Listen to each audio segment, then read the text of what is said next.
আপনি তো আরেকজন ইতিবাচক মানুষের সাথে কাজ করেছেন, প্রয়াত মেয়র আনিসুল হক।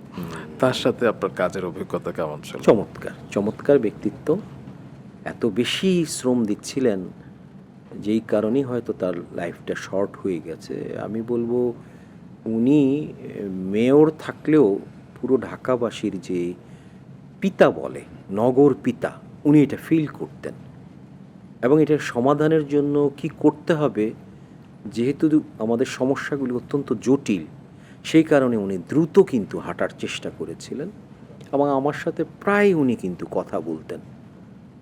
এবং ওনার কাজের ছাপ দেখা যাবে ঢাকা চাকা। রাইট। 11টা পরিবহন চলতো। হোলি আর্টিজানের যে ঘটনাটা ঘটে, জি। তখন ওই এলাকায় সব কিছু বন্ধ হয়ে যায়। যখন আরম্ভ করতে যাবে তখন আমাদের মধ্যে কনসালটেশন হয়। আমি বললাম যে এখানে এখন সুশৃঙ্খল পরিবহন ব্যবস্থা করেন, যেটা বাস রুট ফ্র্যাঞ্চাইজ। সরকারে যারা আছে তারা এই জিনিস বুঝতেও চায় না, করতেও চায় না, তারা মেগা প্রজেক্ট করতে চায়। কিন্তু আপনি নগর পিতা, আপনি লাকসই টেকসই কিছু একটা দেখান যে গণপরিবহন কেমন হওয়া উচিত, এক করিডোরে এক কোম্পানি চলবে। উনি এটা বুঝেছিলেন, যার ফলে যখনই এম্বার্গোটা উঠে গেল, মানুষ দেখলো একটা বাস কোম্পানি।